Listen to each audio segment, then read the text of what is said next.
Welcome to another episode of the Pound for Pound Boxing Report. I'm your host, Michael. Along with me again is my co-host, Kent, as well as guest, Sean Newton, and the one and only Doodle Brown. How you guys doing? Good. How you doing? Hey, thanks a lot.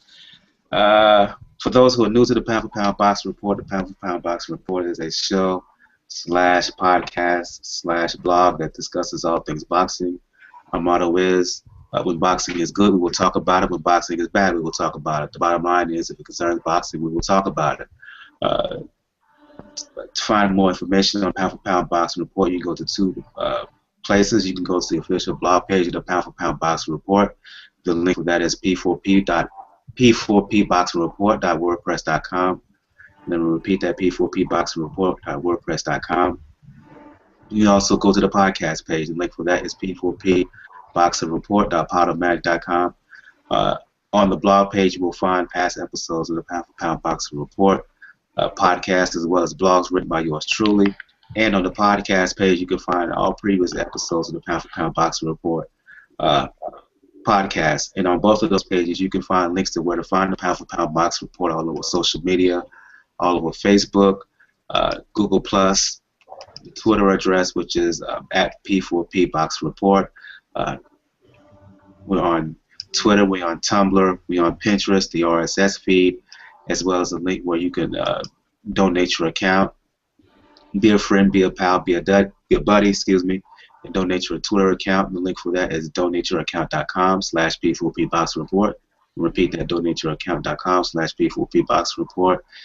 And what happens when you donate your account, any tweet that comes from Pound for Pound Boxing Report Twitter page, your Twitter account would automatically have the ability to retweet any tweet that comes from Pound for Pound Boxing Report Twitter page. Let's get the show started by talking about what happened this past weekend in boxing. Headline, of course, by the fight between Sergio Martinez making his return to the ring against Miguel Cotto. Martinez coming off, I believe, a 16-month layoff due to injuries to his knee, his hand, and shoulder against Cotto, who's rising from junior middleweight. A lot of talk about this bout. How would Sergio Martinez look? Will he recover from the injuries and the age and the trials of a long career? How would Cotto look moving up from 154 pounds? I want to go to you first, D, because when we had the show last week, and you can follow up, Kent, but you, D, and Kent was talking about the show last week. Both of you guys said that you guys felt that Miguel Cotto would win, and he did that. As not only did he win, he destroyed Sergio Martinez, knocked him down 3 times, I believe, in round 1. Knocked him, hurt him again, I believe, in round 2. Had his way with Sergio Martinez whenever he landed the left hook, especially. Martinez couldn't handle it. Went to the head and to the body. He not only just brawled and punched his way through, landing his infamous body shots and left hooks. There were moments in the bout when he was just thoroughly outboxing Sergio Martinez, moving on his feet, on his toes, bouncing around. Arguably the sweetest victory of Sergio Martinez's career. You mean Cotto's? Excuse me, Cotto's career. It would have been the sweetest victory of Sergio's career if he had won. You're right, but I will argue, and I'll go to you on this one, D, since you made it emphatic that he would win. One of the best performances of his career. Talk about the fight and the way that Miguel Cotto looked. Just a thorough, dominating, sensational performance by Miguel Cotto Saturday night. Yeah, man. Honestly, to tell you the truth, I didn't think he was going to be looking that good. I swear. I knew he was going to be dominant with that left hook. I knew he was a fresher guy. I knew what he can do as far as boxing and brawling. I mean, he had it all. His last 2 losses was against Floyd Mayweather and Manny Pacquiao. So, I mean, just because he lost, he learned something from them fights. You know understand what I'm saying?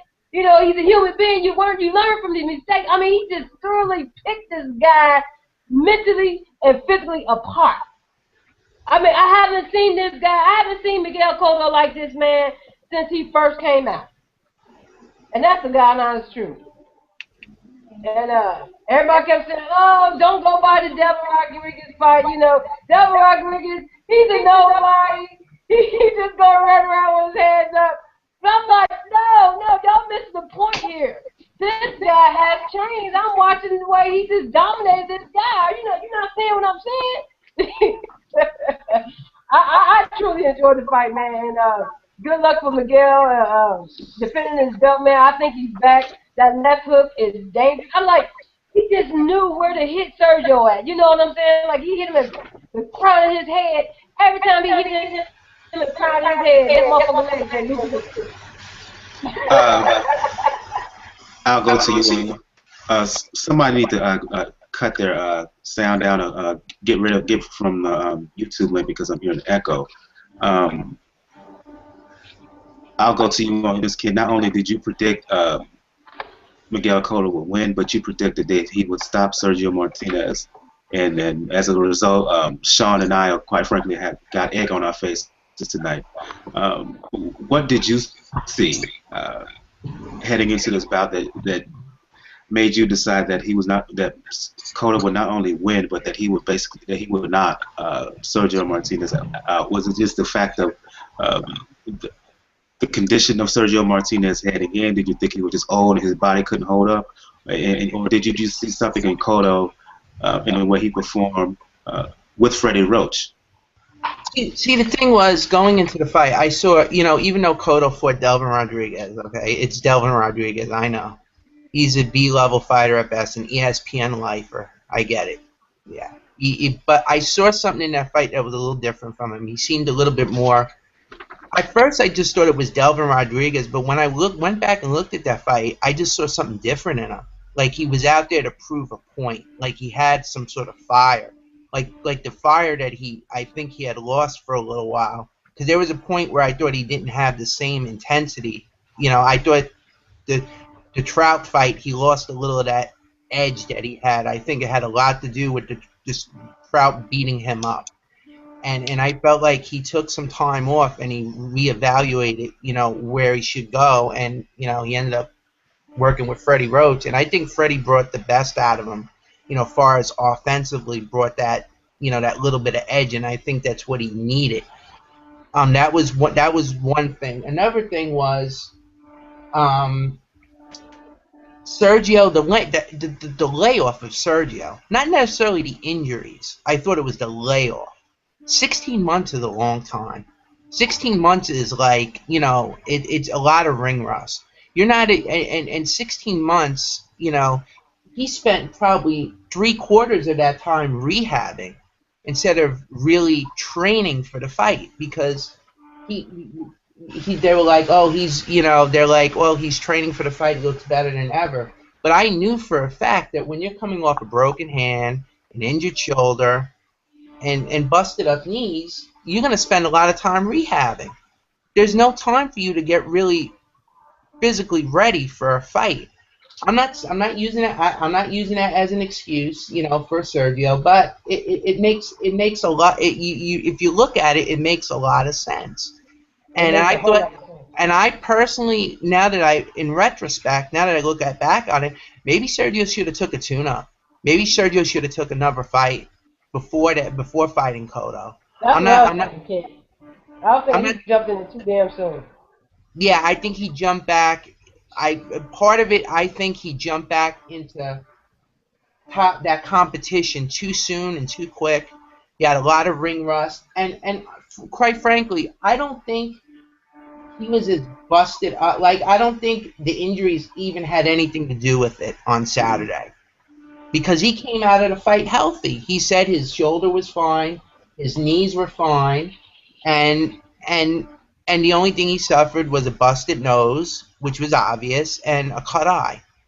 And maybe he was 100% healthy, going into it. Maybe he was. It's hard to say. But I probably think mentally, but physically, there's no way. You can see his legs jittery. I think, I'll be honest with you, I think in the first round, he wasn't sure of himself. Like, he didn't seem to have the same confidence that he has. I told y'all he was worried. The night before, I told y'all he looked worried. He probably was concerned with how his body would respond after being out so long, and with all that, all the injuries he had. But I'll tell you what I think why he got beat up the way he did was that I think he slowed down just enough. He used to be able to react to those shots a lot better than he did on Saturday night. He was a little bit quicker, and I think he slowed down just enough where Cotto was able to land that left hook. And once he found a home, the very first shot he landed was the left hook in the beginning of the fight. He found a home for it right away, and you kind of knew right from the jump that Cotto can land the left hook. You hit him on top of that head and hit him on that crown, man. Let me ask you a follow-up question, Ken. You mentioned Freddie Roach working better with his offense. Miguel Cotto also worked with Emmanuel Stewart, who was known for being a bit of an offensive coordinator in terms of a trainer perspective. But yet, you didn't see with Emmanuel Stewart and Cotto what you saw with Roach. What do you think was the difference between the way Freddie Roach teaches, what he applies to the ring, as opposed to what Manny Stewart did with Miguel Cotto? I think what Manny Stewart did with Cotto, they didn't work together long enough. I think him and Freddie have know each other well enough where they're they have a comfortable relationship. You know what I'm saying? They know each other. They understand each other. They know they're in tune with each other. Him and Manny Stewart didn't have enough time together to be in tune with each other and to understand things. Because a trainer and a fighter have to be in tune with each other. They have to understand each other and what the fighting style, everything, because everything goes into that. And I think that's what was a big factor into it. And I'll tell you, him and Freddie are very in tune with each other. They know what they have to do to accomplish a game plan. And I don't think Freddie didn't try, and I agree, that Freddie didn't try to change him. Freddie just let him be Miguel Cotto. Freddie brought back the old Cotto. He just gave him more confidence. He talked to him. I think it was more confidence and more tricks up his sleeve, because remember, every day when Cotto was training, he's in there with guys, sparring with guys like Manny Pacquiao and Ruslan Provodnikov and Victor Postol and all those guys. He's working with all of them, and he's learning new things and by sparring with them, and he's helping them. And I think it's just that I think Cotto was able to reinforce his strengths and add a couple new tricks to the bag, and I think it's worked out perfectly for him. And what makes it so worthwhile is Roach is such a great. Listen, at the end of the day, we know Freddie Roach is no defensive genius as far as teaching guys how to be defensive. But he knows one thing, because that's what he was as a fighter. He was an offensive fighter. And that's what he brings to the table. And I think that's why it worked out so perfectly. And I think they had a game plan. They said, we got to get the left hook going early. And they went out there and they established it in the very first punch. They established the left hook. Go to that body. I kept telling you they're going to go to that body. And they got to the body, and they were able to hurt Sergio with the left hook. And that was pretty much the plan, and to beat him up to the body and to slow him down and to make him a sitting duck. And they did it. And they did it. And I think also it seemed to me that Cotto looked fresher. Like he looked a little bit more vibrant, a little bit more energetic. He seemed to be lighter on his feet. There was a lot of things that I saw that you never seen him have before. I think this is what we saw on Saturday night was the Cotto everybody expected to see when he turned pro. Saturday night is the culmination of everybody, what people expected of Cotto earlier in his career. I think we got to see it Saturday night. Well, at the very least, I hadn't seen this kind of Cotto since his days at junior welterweight. Yeah, I don't know where that's coming from, but we're going to work with it. I want to go to you on Shawn, since we predicted that Martinez would win. In the end, foolishly predicted that Martinez would win.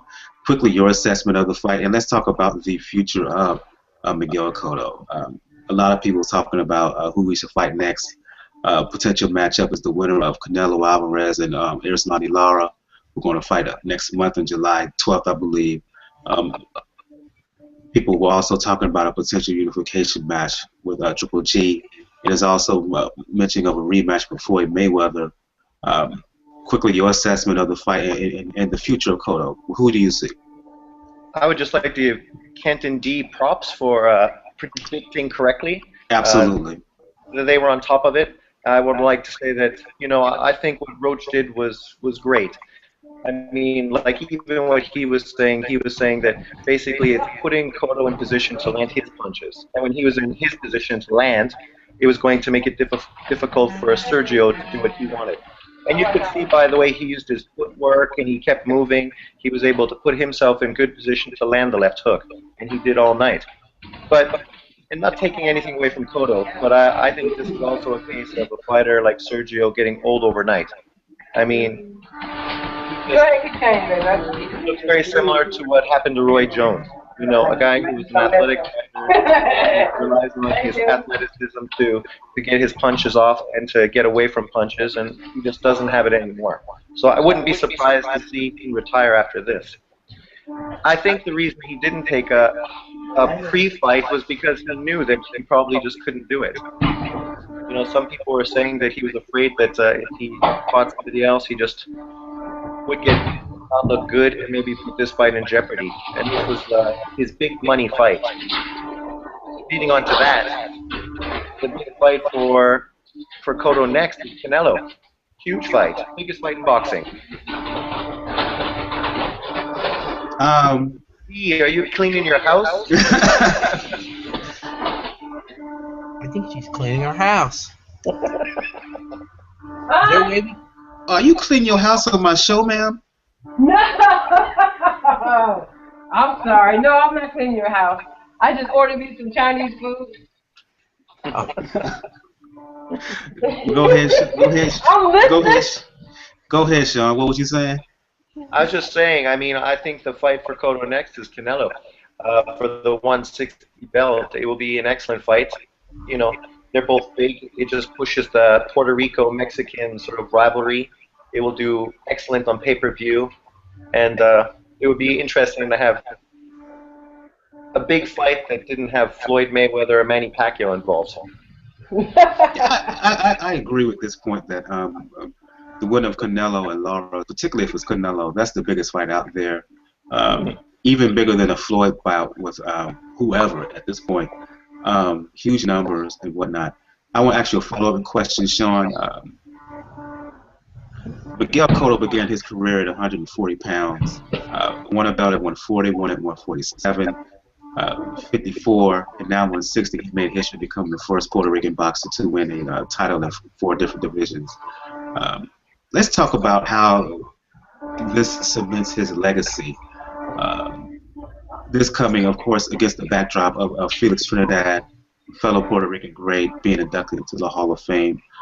What do you think, in a historical context, what do you think this victory means for Miguel Cotto? I think this puts Cotto in the same category of guys like Hearns, Hagler, Sugar Ray Leonard. You know, with him, Manny, and Floyd, there's a lot of parallels. If Manny and Floyd would have ever fought, it would just sort of have brought all that together to make it even more so. You know, great fighters fighting each other, putting on great fights, different ways.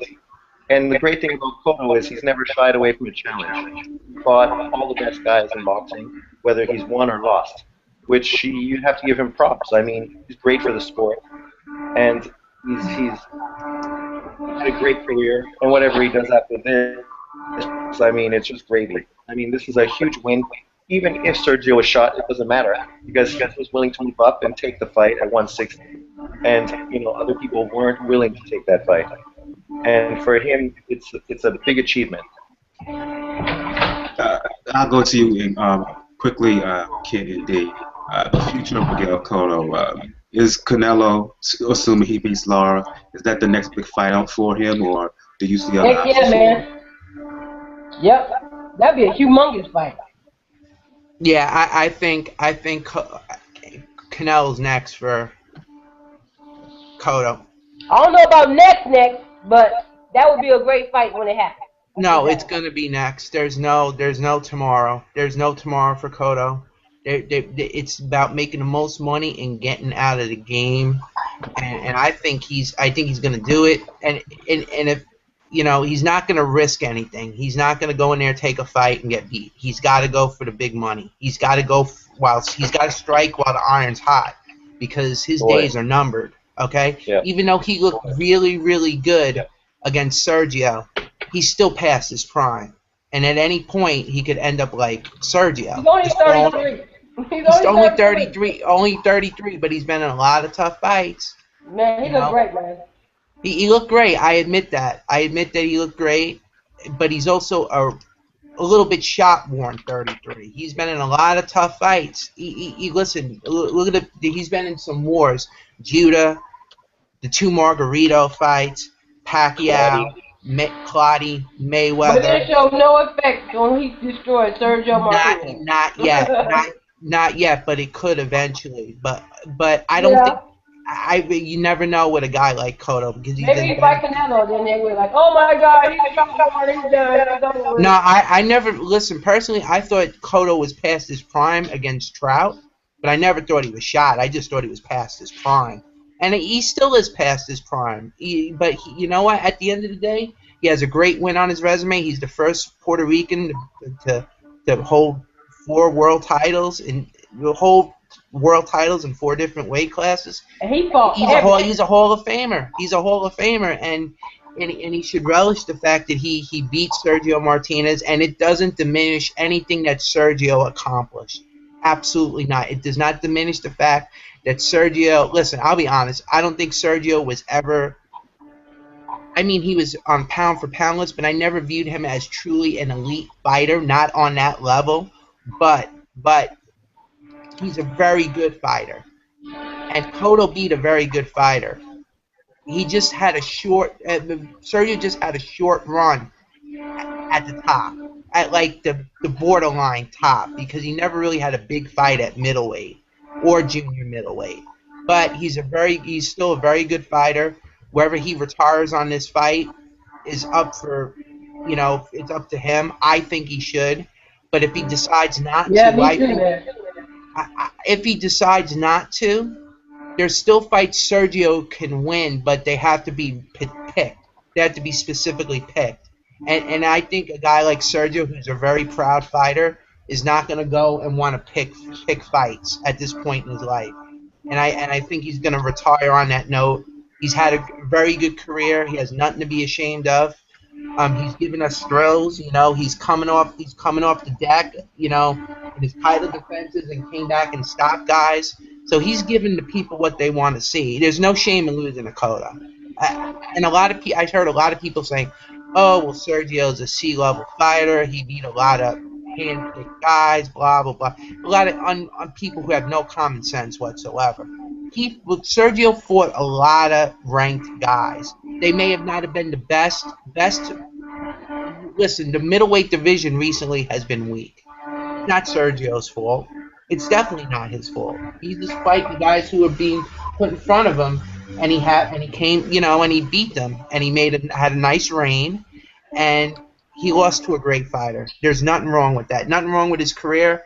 He can retire on this note. I wouldn't think any less of him. I don't even think even less of him. And I was one of his biggest critics when he was on his run at middleweight, but I give him his respect. He was a champion, and he was a respectable champion, and nothing wrong with losing to Cotto. Nothing wrong with it whatsoever. No, not at all. Yeah, nothing wrong with it. But I agree with you at this point, Ken, that when it comes to Sergio Martinez, I think retirement is the best option for him. I just don't think that physically he has it anymore. Coming off of a long layoff, the way he looked, how vulnerable he looked. I don't think it was all the injuries. I think a lot of it was the speed. He didn't have the old Sergio speed. Right. He didn't. Like I said, he seems to have lost a step in this fight, and I just don't want to see it anymore. He has nothing to prove anymore to anybody, and he's had a good career. Paul Williams fight, the 2 Paul Williams fights, the win against Pavlik. He's had other good wins in his career, so I think he should personally call it a day. I mean, Let's he move had some on. good fights earlier in his career. If nobody's ever seen him against Richard Williams, those were some good fights he had earlier in his career.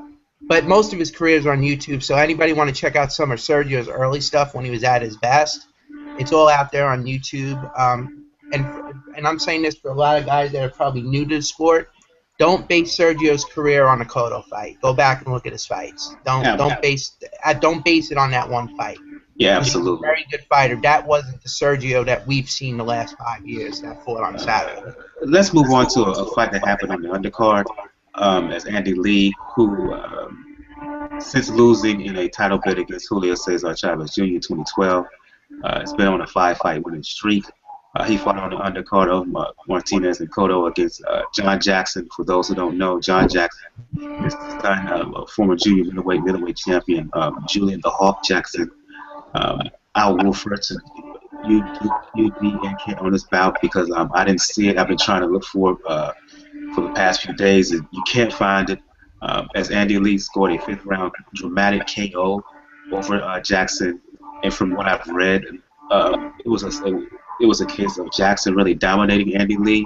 Andy Lee dropping down to junior middleweight from middleweight. Jackson dominating Andy Lee, hurt him, put him down. But in round 5, it was a case of Jackson had Andy Lee hurt, and then Lee sprung with this titanic right hook that put John Jackson down and out for the count. From what I read, is one of the knockouts of the year in 2014. I go to you, D, and then you can follow up, Ken, since both of you saw I think it's going to be hard for us to find a more brutal knockout than that. Go to you, D, then you can talk about this fight, and is my assessment of the fight, is it accurate? Yes. I watched the fight, man. I know Julian Jackson, but I've never watched any of his matches or anything like that. But since watching the kid, I said, man, if don't stop chasing this guy and move his head and keep going from the way, he's going to knock out. And I'll be dead if he didn't have it. He caught him on that rope. He was rushing in. He was doing like a left hook, I think, and dude threw that right. He didn't see it coming. He was coming in with a punch, and Andy caught him. I thought he killed him.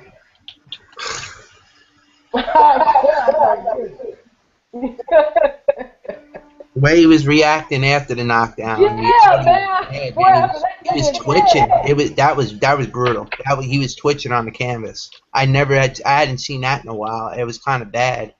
And I'll tell you this: what happened was basically whoever anybody who hasn't seen the fight, basically it was all Julian Jackson. From pretty much round 1, he knocked down Andy Lee. And then he hurt Andy Lee in round 2 with a big shot, a right hand. Dropped him in round 1 with a right hand. And then he was pretty much overpowering Andy Lee in rounds 3 and round 4. Julian Jackson hurt him in round 5. John Jackson hurt him in round 5. And he had Andy Lee ready to go. He threw a left hook that was from too far away. Andy Lee was on the ropes. Andy Lee drew a right hook and caught him perfect. It was a perfect counter shot, and John was gone. The fight. It was over. It was over just like that. One big shot and he's gone. He was behind in the fight, and he dug his way out and he got a knockout. I'll tell you this: I don't think Andy Lee should be fighting at 154. I thought he was vulnerable at 160. This guy's ready. This guy is like, he looks weaker at 154. I even was telling people I was watching the fight with, I was saying to myself, he better move back up in weight. He doesn't look good. I mean, he didn't look healthy. I mean, he kind of looked really weight drained and just, I don't know. He just didn't seem to, he just couldn't take a punch. And we know that Andy, even though Andy gets knocked out, he's never been dropped. He's never been dropped. And to see him drop for the first time in his career, it just showed you he's not a good he's not a good 154. He's not a good 154. He should move back up to 160. I even seen Andy Lee's fight before. The fight before he fought Jackson against a guy from France, Horta, and he did not look good in that fight at all, and that was at 154. So I think he needs to move back to 160. I think he should just abort this 154 idea. I get you want to get to a belt, and the idea is probably to get to Demetrius Andrade, but I don't think he should go to that. I think he should just move back up in weight. Yeah, from reading, I'll go to you on this one, Shawn. From reading the reports of the fight, it seems like to me he was having issues 154 dropping down to 154, knowing that he was kind of weak chin at 160. It didn't seem to be a good option. It didn't seem to be a great option for him. It's kind of showing that way coming off of this fight. Your assessment of Andy Lee at this point of his career. I personally, I just don't see it from him. I didn't see it from him at 160. I didn't see it from him at. I'm not seeing it from him at 154 pounds at junior middleweight. Coming off, yes, he won. He won in dramatic style. But where does he go from here? He look good winning. He didn't look all up until the knockout. But he didn't look good. And I go to you on Shawn. Where exactly can Andy Lee go from here? Because look at this. I don't see him beating any of the top names at 160 pounds, and I don't think he could beat any of the top dogs at 154 pounds either. Yeah, no, I think he's just not at that level. I mean, he's an exciting fighter because he has a weak chin and he has power. Maybe his best bet is to go to 147, where he could put on extra weight, come in bigger and stronger, and his height and reach would be an advantage. And he has power. And maybe the punching wouldn't affect his chin so much. But between these weights, I mean, I think he just has to watch who he picks. And if he can get a fight against somebody like maybe 154, the guy from Chicago. Carlos Molina. Carlos Molina. But this is the thing with Molina. Maybe a guy like him who doesn't have a lot of power would be a good matchup for him. Yeah, but I think a guy like Andy Lee, I'm going to be honest with you, I don't think he has a weak chin per se like that because he's never been really knocked down. But I think when he gets hurt, he doesn't react well and he doesn't know how to hold on. He reminds me a little bit of Frank Bruno because I don't think Frank Bruno had a weak chin, but whenever he got hurt, he didn't react well. He didn't know how to tie up. And I agree. Agree also, Shawn. Hearns was another guy that didn't know how to tie up. He just kept trying to fight. That's why he got knocked out, because he would try to fight through being hurt instead of using his ring smarts and tying up. And I don't think at 54 his chin is going to be any better. Personally, I think his chin is, he's just a vulnerable guy. He just doesn't take a punch very well, and I think he looked weaker at 154. Personally, I thought he looked a lot better at 160. Let's move on to the boxing news section of the show. Seems like D, a.k.a. Doodle Brown, has dropped out. Hopefully she can get back on. News segment of the show. Let's talk about two fights that recently was announced last week. First fight is Gennady Golovkin. Was making his return to the ring as he's going to fight Daniel Geale July 26th. And also Shawn Porter coming off of his impressive destruction of Paulie Malignaggi. He's going to be fighting his mandatory against Kell Brook August 9th in NYC on Showtime. Let's first talk about Golovkin, Triple G, fighting Geale. I'll go to you on this one, Shawn, and you can follow up, Ken. I like this fight from Golovkin. Geale coming off his title loss to Macklin, I believe it was.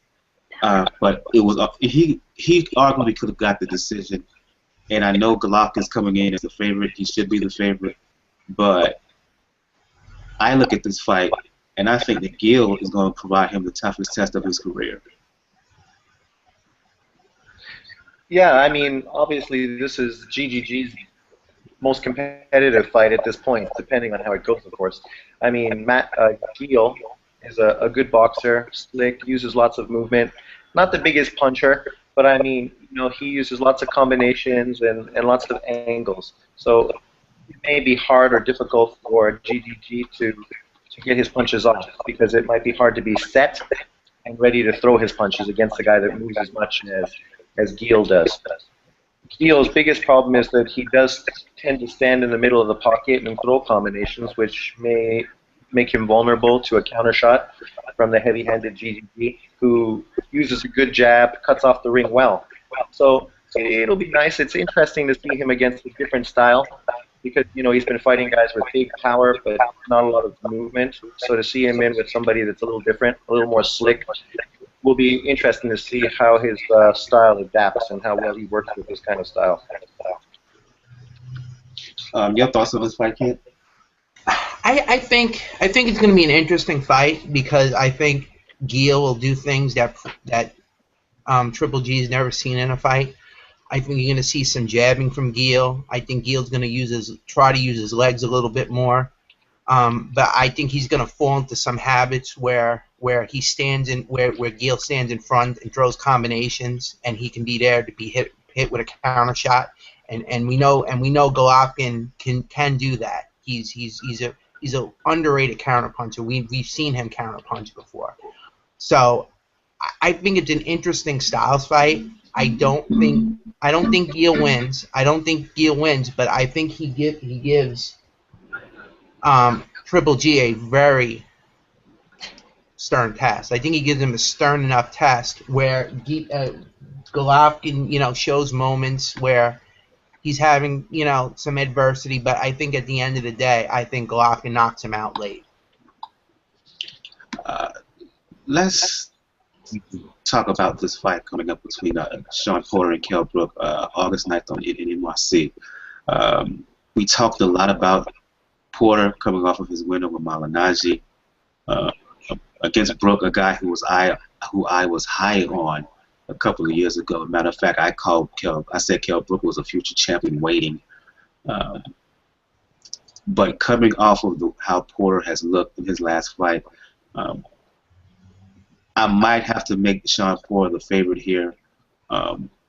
Nothing against Brook, I still like him, but I get the sense that the physical style of Porter, the size of Porter, and look, Brook is a big guy for welterweight, but so is Porter, who's big and strong. And I'll go with you on this one, Ken, ask you a follow-up question. I just don't know whether Brook has enough physical strength and power to get to a Shawn Porter who's going to be in his face, I believe, all night long. He can outbox him in spurts, but the question is, can he put some sufficient punishment on Porter to get his respect? I like Porter. I like Brook still, and I think he can outbox him, but he is in really tough for this fight. I think this is a fight. I think it's a bad. I think Brook, as good as a fighter is, he's a good boxer. He knows how to fight on the outside. He uses his jab. He knows how to counterpunch well. But I just think there's something different about Shawn Porter. There's something there that I think he is going to give. I think he may very well be, I think he may very well knock out Brook, simply because the thing with Porter is he's a pressure fighter, and the times we've seen Kell Brook in with a pressure fighter, he has looked vulnerable.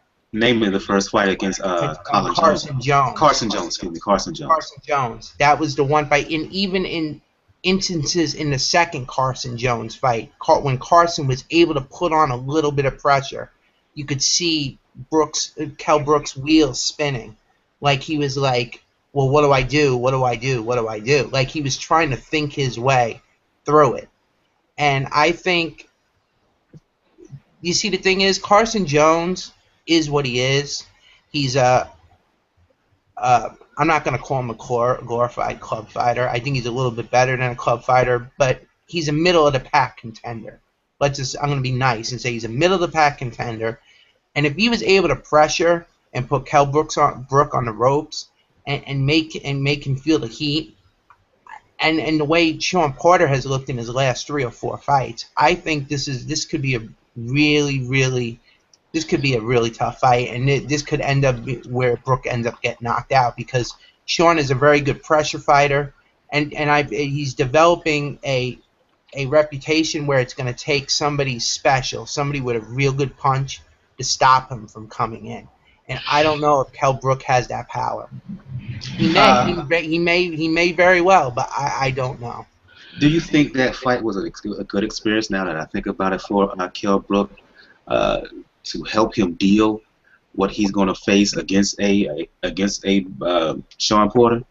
I think it was good experience, which is always helpful against a guy like as seasoned as Carson Jones, because Carson Jones was in with a lot of, even before that, with good fighters, Alfonso Gomez, Jesus Soto Carras, guys like that, really grizzled guys that have, shown themselves to be stern, when they got up to the world level. So I think that it was a good experience, but then again, I just don't know. I just think Shawn Porter is a different animal. It's a different animal. It's like Shawn Porter's proven himself. I mean, on this level. I mean, to a degree. I give him credit for the Devin Alexander victory, because he was able. The thing with Devin Alexander is, we know the recipe on how to beat Devin Alexander. You just pressure him. You pressure him, and he wilts. And then he fought Paul Malignaggi. And Paul's a very good. He's a good fighter, but he's not a 147. But I've seen he's proven himself, like I said, to an extent. I'm not going to say he's completely proven himself. To an extent, he's proven himself. But he needs, maybe, I think a Kell Brook fight will show us where he's at least as far as facing an actual 147. And we've only seen the pressure style from Porter. Can he box if he needs to? I mean, we've seen moments where he struggled also too against Julio Diaz. Although he rectified it in the rematch, the first fight he struggled. So I'm curious. I give the edge to Shawn Porter, because I think he can effectively pressure Kell Brook, but I don't know if Brook can hurt him. Brook may well hurt him and make him not want to pressure him. But it's a good fight. It's a really good fight. And notice all of a sudden, certain individuals leave Golden Boy and this fight happens. For the longest time, this fight was stuck in the mud. And now all of a sudden, now that Schaefer stepped down, Floyd's out of the picture, Heyman's probably out of the picture soon, the fight happens. So. Yeah, we got a private little chat coming up. For those who are watching YouTube, we have a private little chat going on between the three of us. And you seem to disagree with our assessment of the Brook Shawn Porter fight. Expound on that, Shawn. Well, I mean, I think that I like Porter, but he's a physical, awkward pressure fighter that has used these skills against smaller guys. I mean, a 140-pounder, and then Malignaggi, who's basically a 140-pounder with no power and nothing to keep him off, which is why he walked right through him, which I said he would do. In this fight, I mean, he's fighting a legitimate guy, a guy who probably could fight at 154. I mean, Kell Brook is not a small guy. So he's strong, he's physical, he has power, and he's a good boxer from the outside. I mean, against Carson Jones, he did show that he's vulnerable to the pressure style. But like you said, I think having 2 fights against that style, I mean, he should be more familiar and he should be a little more confident on how to deal with it at this point. Much better. And I'm just curious to see how Porter is going. I was going to say, I agree, he looked much better in the second Carson Jones fight rather than the first. And I think, it's also an interesting question. What's Porter going to do when he gets hit coming in? Because he comes in from distance, and I mean, because he's pretty quick, throwing those big hooks, it's worked out. But against a guy that is tall, rangy, and has a good jab and some power, what's he going to do when he gets caught coming in? How's he going to react? How's he going to adjust? I mean, he hasn't really showed that he can. I mean, he's not a tall 147 fighter. So it'll be interesting to see what he does if he has to choose to fight a different style. How's he going to box from the outside? What's he going to do that's going to show a different style or a different makeup that's going to make Brooks have to adjust as well? I just think this for Brooks is the type of fight where he could come off looking really, really good and build his name. I think the one thing that I see in Porter, which could give Brook a lot of problems, is the fact that Porter's good at staying low.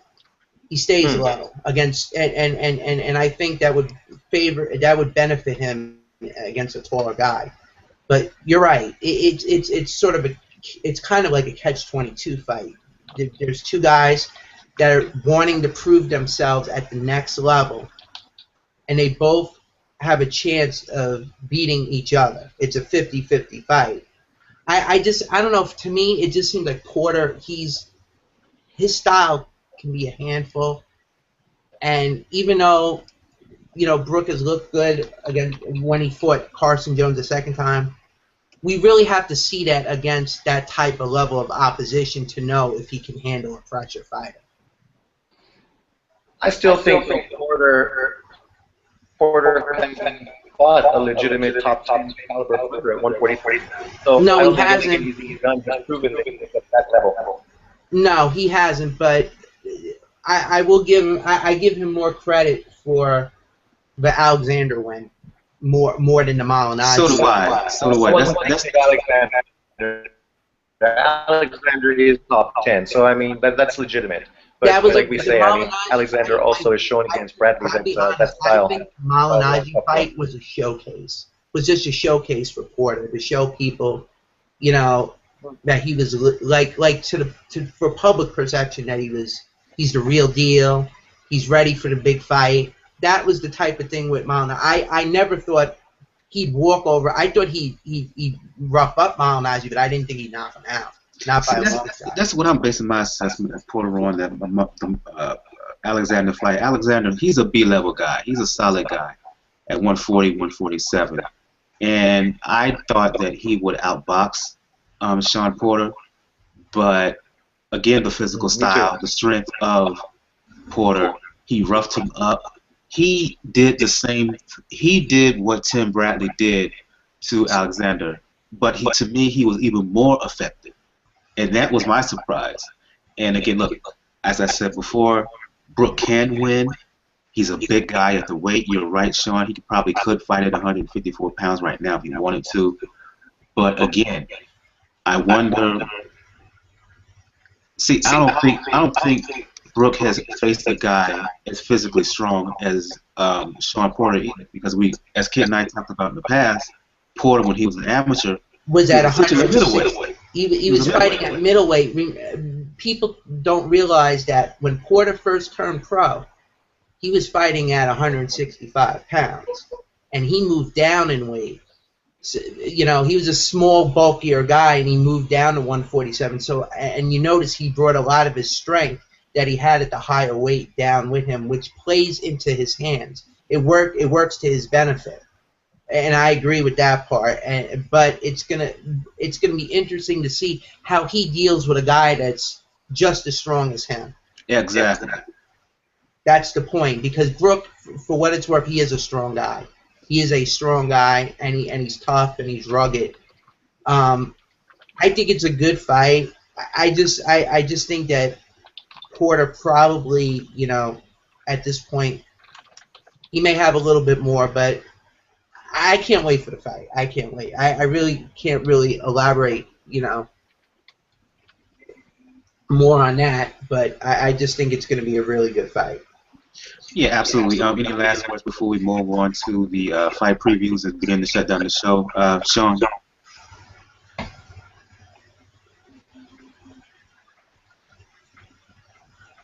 what I was saying was, Sean, any last words on this fight before we move to the boxing preview?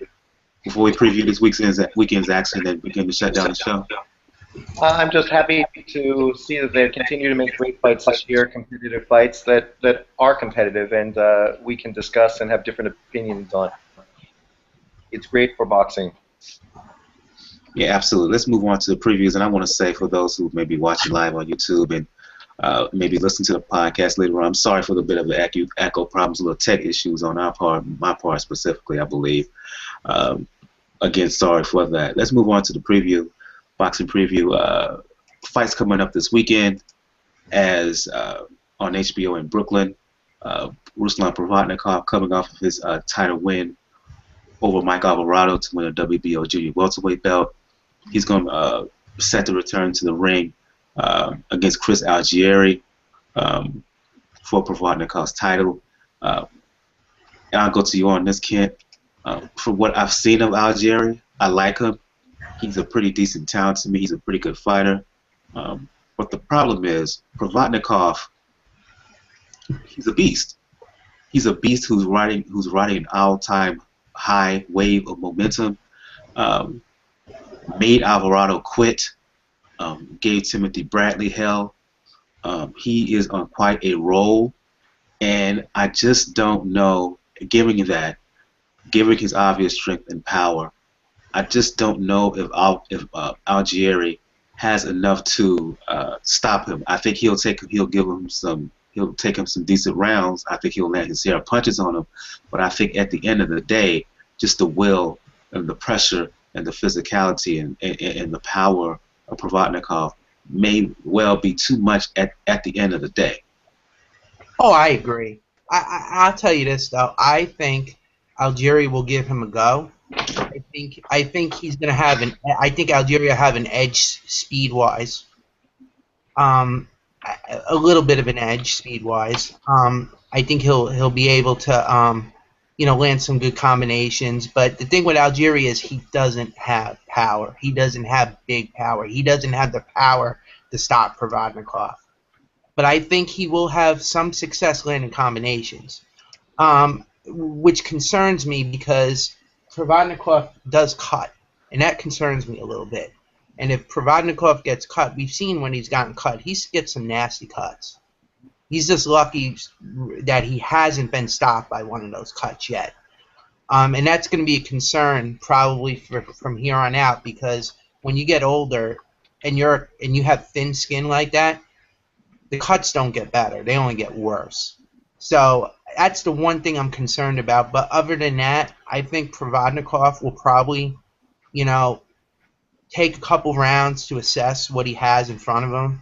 I think he may lose a couple of the early rounds. I think he's going to do some body work, especially, to slow Algieri down, because Algieri likes to use his legs and he likes to use his foot speed and his movement. He's a good boxer, Algieri. I think he's a good fighter. I think, he's likely going to get knocked out. I would say between mid to late round stoppage, but I think this is going to be very good experience for him. He's going to learn a lot in this fight, and he's somebody to watch out for. I think he'll be back. I don't think he'll ever be like an A level guy at 140, but he'll float around the top 15 and top 20. He'll be there. He's going to be a tough guy for a lot of fighters. Even if he doesn't win the fights against some of the upper level 140s, he's going to show that he can compete with them even if he falls short. Assessment of the fight, Sean? In this case, I think the puncher is just going to have too much pressure. I think Algieri is, like Kent was saying, he doesn't have the power to keep him off. He's going to walk through his punches. He's going to get hit, but when has Ruslan not got hit? And when has getting hit stopped him from doing what he does? He's going to get in there. He's going to throw hooks. He's going to beat the crap out of this guy, and it's not going to last 6 rounds. I could see that. I definitely can see that. That's probably what's likely going to happen. I think Provodnikov will get off a little bit slower. I think just to get the body work in to slow Algieri down. because that's the important thing, is to get Algieri to slow down, to get him right in front of you, and then you can do your work. But hey, I was hoping to see him fight, Ruslan fight DeMarco, because that was a more aesthetically pleasing fight. But I think at the end of the day, this is going to be a good fight. It's going to be an exciting fight. We're going to get what we want to see as a knockout, and it's a good fight on paper. Yeah, absolutely. Let's talk about the undercard here. Demetrius Andrade fighting Brian Rose is mandatory.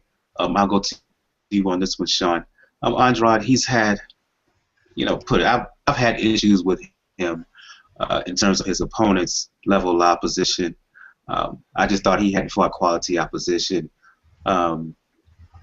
Your assessment of this fight and your assessment of Brian Rose, I've seen a couple of fights of him. I'm halfway decent impressed, but I just think at the end that Andrade, despite my issues with him in terms of his levels of opposition, he is a talented cat, and I think that his speed, his southpaw style, his length, his skill will be too much for the likes of Brian Rose, who I've seen a couple of times, but I just don't know if he has enough to. I don't think he can outbox Andrade, and I don't know if he has the skill set to get to Andrade, to find his body, to find his chin.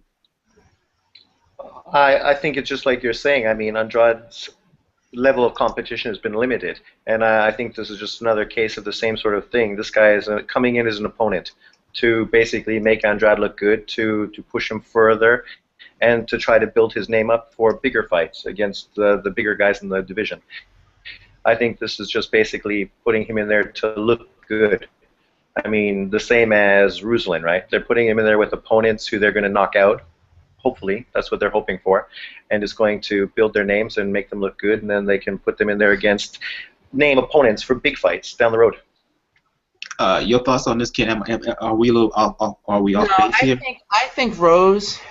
I think Rose will give a decent account of himself early, but I just think that Andrade, he's got too much pedigree, too much skill. He's just got everything, over everything, that Brian Rose doesn't have. And I think it's going to be like a prolonged, sustained beating. I don't think it'll be an early round stoppage at all. I think every round Andrade will get better. He'll just outbox him. He'll use his reach and his jab to keep him at distance. He's gonna throw punches together in combination, and I think he's just gonna beat up Rose and stop him late. But you know what? For what it's worth, we complained about we complained about Andrade's level of competition in the past, but I will give him this: when he did step up and fight Martirosyan, he did win. I mean, he has shown that he can beat guys on the B level. I don't know if he can beat an A level 154. That's the thing. I don't know if he can do that, but he's shown he can beat at least a B level one, even though Shawn thinks who. Who? No, but at least it was at least it was a B level guy. At least it wasn't like a weaker opponent like he had been fighting prior. It was at least somebody decent. Like Martirosyan isn't a world beater, but he did at least Andrade showed he could beat that level of opposition. But we still want to see Andrade step up. I think Rose is a C level fighter at best. I don't think he's really a threat to Andrade, and I just want to say, and I like Andrade. I think he has the skill, to make several defenses of his title. I don't think he'll beat any of the top guys like per se like a Charlo or a Julian Williams or even the title, even the title holders like Canelo or Lara. I don't think he can beat them, but I think he's a solid fighter. I think he's a good fighter, and I think even though he says he can beat a lot of these top guys, I don't see it in him. I just think he just wants the big fight. Now I don't blame him, but I just don't see it. I don't see him beating. top level guys or beating any of the young guns coming up, like the Charlos or Julian Williams. See, the thing is, to me, he has the talent to do it. The problem is, he doesn't have the experience and he doesn't have the maturity. Talking about doing it is one thing. Showing that you have the capability to do it is another thing. And he's fought a lot of. And remember, he's fought a lot of suspect guys. So we don't know what he can do when he's put in a really tough situation. Right. When everything is on the table, do we know if he can dig himself out of that because of some of the weak opposition he's fought? I don't know. He hasn't been put in the ring. He hasn't been tested. He hasn't been put in the ring with fighters to let us know what kind of fighter he truly is. See, at least when we talked about Kell Brook, he had his test with Carson Jones. He had his test with the what's the Russian guy that he beat? He knocked out Shevchenko. He had his test in those fights. With Andrade, they were better fighters. They were better fighters than Andrade's fought. Yeah, we just don't know. Andrade only fought one notable guy, and it wasn't a A-lister. Right, talented guy, but again, he's a bit of an unproven product at this fight. And at this point, I think we're going to start to shut the show down. I'll go to you on this one, Shawn. For those who want to chop it up and talk boxing with you, let the people know where they can find you on social media. Google or YouTube, Shawn Newton. I'm around, so easy to find. Let the people know, Kent, where they can find you if they want to talk about boxing. Yeah, you can find me at facebook.com, kent.ayers.1/ forgot to add the slash. You can reach me to talk boxing. Yeah, absolutely. And y'all know what it is. If you want to find me, just Brother JR on Twitter. If you want to find more about the Pound for Pound Boxing Report, just go to the P4P Boxing Report, the blog page, p4pboxingreport.wordpress.com. Go to the podcast page, p4pboxingreport.podomac.com, where you can find all information on where to find the Pound for Pound Boxing Report on Facebook, on YouTube, on Google+, on Twitter, on Tumblr, on Pinterest, the RSS feed, in case you want to subscribe to there and download the link via iTunes, Podomatic, as well as where you can donate your account. On the next and before we close the show, I want to say I'm working on, in the next month or so, I'm working on an all-female show, which I will have, and the plan is to have nothing with women. Have the ladies on the show talking boxing with me. As we all know, boxing is not just a sport for guys. There are plenty of ladies out there who watch boxing. There are plenty of ladies out there who know as much about boxing. We know this for a fact, kid, who know just as much about boxing. There's a lot of dudes who claim to know about boxing. So I'm looking forward to having an all-female show where it's just the ladies sit up here with yours truly talking boxing. And kind of a preview for next week's show, we will not only recap Provodnikov, Algieri, and Andrade, Brian Rose. I was asked an interesting question today. I was asked an interesting question about American boxing. So we're going to do a roundtable discussion on American boxing on next week's show. Again, I want to thank Doodoo Brown, who was on with us early on the show. Sorry she couldn't link back up with us. I want to thank you, Shawn, for joining us live from over in Asia. And I want to thank you again, Kent, for being on me with much. I keep forgetting where you're from, but I keep forgetting where you at, man. Over in Taiwan. Thank you. I keep forgetting. I got to remember that. I got to get this in my head. From joining us live from Taiwan, Shawn. Thank you, Kid, for joining us again. For Doodoo Brown, for Shawn over in Taiwan, and for my co-host, Kent. I am your host, Michael, and this has been another episode of the Pound for Pound Boxing Report. We will see you next time. Good night. Good night. Goodbye.